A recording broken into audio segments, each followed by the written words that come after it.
So, Ryan, your documentary series, The Keepers, is nominated for Best Documentary Series at the Emmys. First of all, congratulations on that.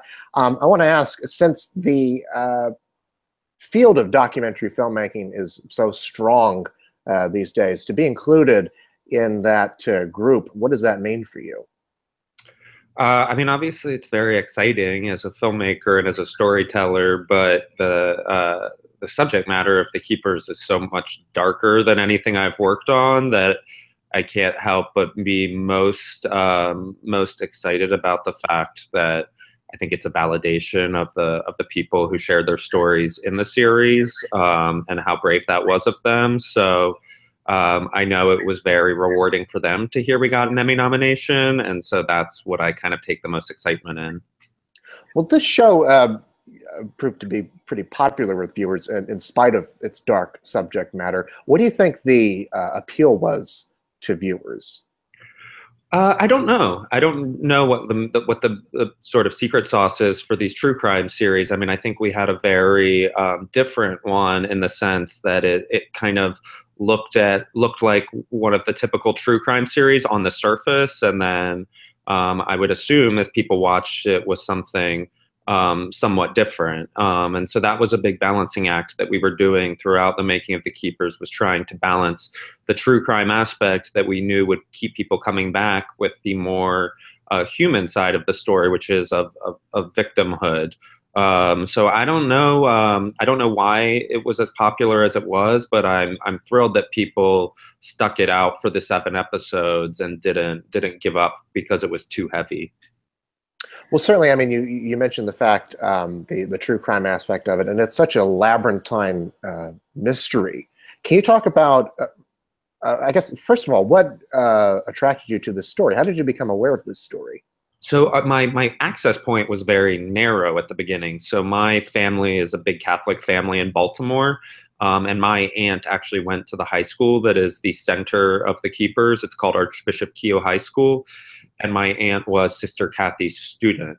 So she found out a few years ago, it had always haunted her entire life that her favorite teacher went missing and then was found murdered, but she didn't know any of the answers. And she found out a few years ago that one of her friends from growing up was the woman known as Jane Doe, who ends up being the central figure in The Keepers, but nobody knew who Jane Doe actually was. So when my aunt found out that Jane Doe was her friend Jean Weiner, she connected me with Jean, and that's how it all began. It began with a 5-hour conversation at Jean's dinner table with me and my producer Jess, and us having no idea that this was going to become a film, much less a Netflix series, and had no idea how deep and dark the story actually ran.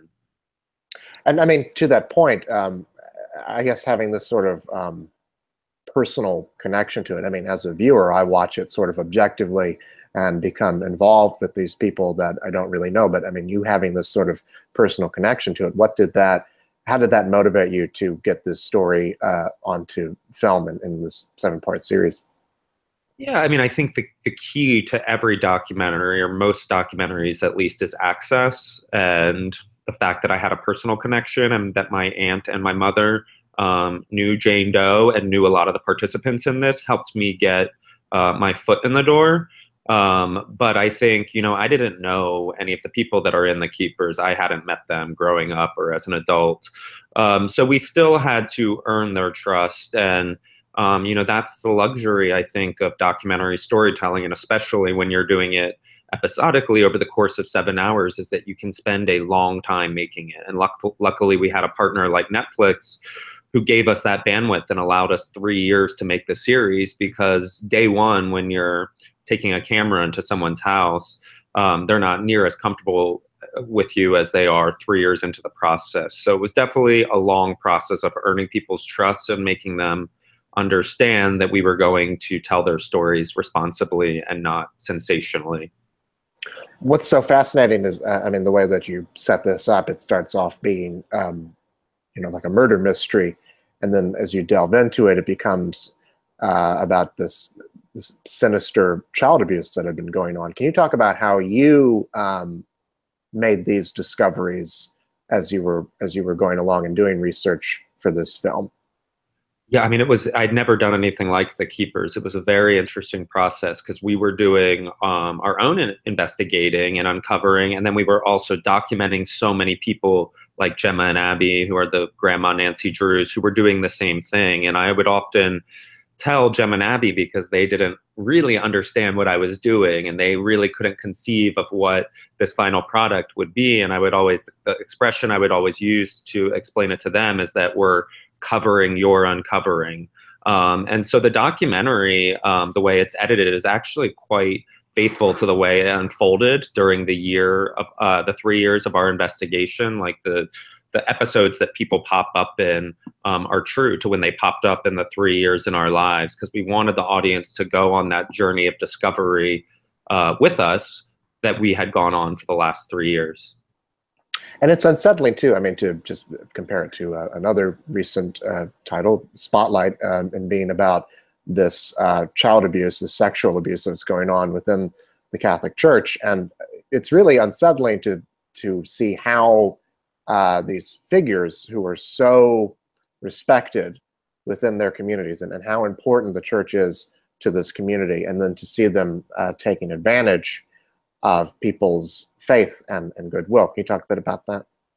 Yeah, I mean, Spotlight came out while we were making The Keepers, so it wasn't, obviously it's been a issue that's been well known to the American and worldwide public for a long time, the problem of pedophilia in the Catholic Church, but that movie hadn't come out while we were making it. And so, I was raised Catholic. I had a positive experience in the Catholic Church. So when I began making this, it was very important to me that it not be an anti-Catholic film. And I think my eyes, the blinders have been ripped off in a lot of ways on how the Catholic Church and especially the Archdiocese of Baltimore operates. And I think they have failed children and adults repeatedly throughout their history. But I also think it's important, and I hope a takeaway from The Keepers is this isn't just a Catholic Church problem. This is also a problem of many other institutions, including governmental and state institutions that failed these people in Baltimore repeatedly over the years. And so I don't want it to get relegated to just a church series, because really we need to be asking the larger questions of why our state isn't protecting our citizens from these private institutions. Well, you certainly, I mean, you bring up the other institutions, and certainly you're exploring in this film the police force and how the police force could have failed. Again, I mean, like the church, the police are supposed to be a trusted institution, and as you say, they failed these citizens. Yeah, I mean, and it's about people, individuals in positions of power, and those institutions that have the power over regular individuals. And there's the separation of church and state for a reason. And I think hopefully what The Keepers brings to light is that the interwovenness of church and state in Baltimore, and undoubtedly many other places across the world, can be a very dangerous thing when the governmental institutions that are tasked to protect us don't. And that can be for the most corruptive reasons, or that can actually be for the most innocent of reasons. But we have to be vigilant to make sure that that doesn't keep happening. As a documentarian, I mean, you talk to a lot of different people in this film who offer up various points of views, oftentimes various recountings of events. How do you remain objective, in a sense, in talking to these people and trying to get to the bottom of what the truth is? Well, I was fascinated with The Keepers from a storytelling point of view, because so much of it was about objectivity and subjectivity, because so much of it was about memory and what constitutes memory. A whole episode of The Keepers explores repressed memory and whether people can actually do that scientifically. And so what I found really fascinating as a director who doesn't normally take on social issues was playing with the idea of memory. And as you see in episode 5 of our series, when a few suspects arise, it's because their families remember certain things that happened around the time of Sister Cathy's death. And so, I think objectivity is tough in documentaries, and in some ways it's impossible. And It's a matter of deciding what you feel like you can responsibly include, and it should be included for a reason, and what should be responsibly left on the cutting room floor. To that end, I mean, you cover a lot of ground in this film, and you have archival footage, archival photos, all kinds of things that you're working with here. Can you talk a bit about assembling all of that stuff into a 7-hour narrative? Yeah, I mean, that's part of the challenge, is that this was a story that for the most part happened in 1969, and for the most part has been deliberately buried. And so there wasn't a lot of footage and photographs from the time. So how do you, it's a harrowing story to listen to, but how do you illustrate that as a storyteller and as an editing team? And luckily I brought on an amazing editing team. That was headed by Keough, who's a legendary editor. And they really helped me figure out ways to visually bring Sister Cathy's life back to life. You also use some kind of interesting, I don't know if you call it recreations or not, but these sort of taking us into the rooms where there would be no kind of photography or video.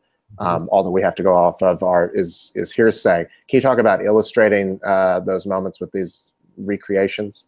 Yeah, I mean, it's funny to debate the wording of that, because I think in their credits they're called cinematic sequences, Gotcha. but they, and they are also could be called recreations. I like to call them memories, because that was kind of what I was going after in all those scenes. So all of those recreations, which were shot in black and white and 16mm, were impressionistic, abstract versions of the memories of the participants and the keepers. And so it was very important for me, as you see in the series, you don't see faces and there's no dialogue, but the details of what people remembered in these specific memories was how we decided to illustrate it. So the details of Father Maskell's office, that girls remembered about it, the details of Edgar Davidson and his wife's apartment in 1969.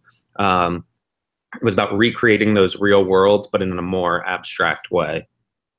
It certainly helps add to the effect of the film. I mean, one thing that pops out in my mind when we're talking about this is, up in the attic where you've got the woman in the attic. I mean, that's very, really helps give you that kind of unsettling feeling there.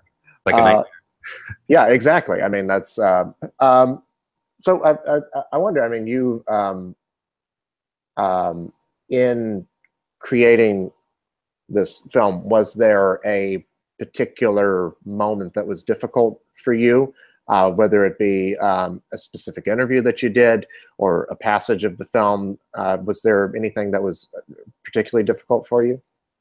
It was the most difficult thing I've ever made, because of the subject matter and because I didn't have experience working with survivors of such trauma. So I was constantly on a learning curve throughout the 3 years.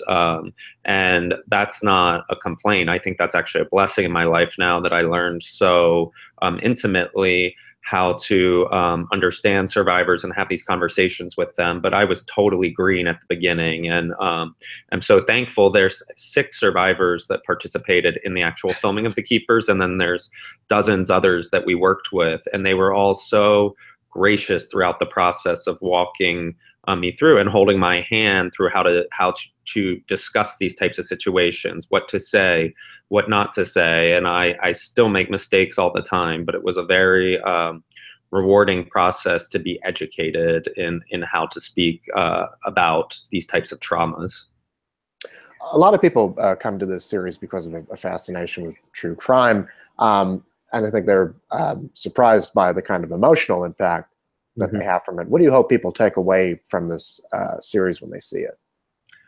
Yeah, I mean, I think that we edited it in a very deliberate way, where the first episode is quite conventional true crime. It's the disappearance of 2 women and then their bodies being found. And if I'm using the internet as a judge, episode 2 is the real gut punch, where it takes a total curveball and people start saying, oh, maybe this isn't what I expected it to be. But I think that's important for people to sit through. And I know it was important for me to sit through over the 3 years that for whatever reason, this true crime genre is very popular right now. And who knows if that's a bubble and it'll burst. But if it can bring in big audiences and a number of people to watch these serious subject matters and question the failings of whether it's a church or the government or institutional corruption, then I'm really happy with that as a genre. As a documentary storyteller who often documentarians are struggling to find audiences, and this genre has given us an opportunity to get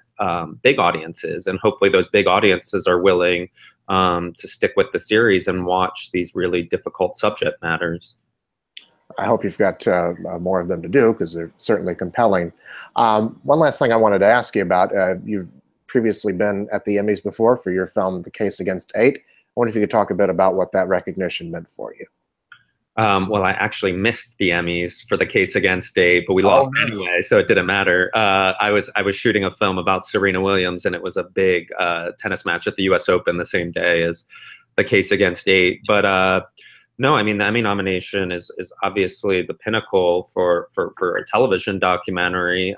So both nominations have been thrilling, and especially thrilling. I've worked with the same team on both of those. Both The Keepers and The Case Against 8 were the same team. Even my Netflix producer, Ben Kotner, was my co-director of The Case Against 8. So it's a very different type of documentary, but very rewarding that both were nominated in the categories that they were.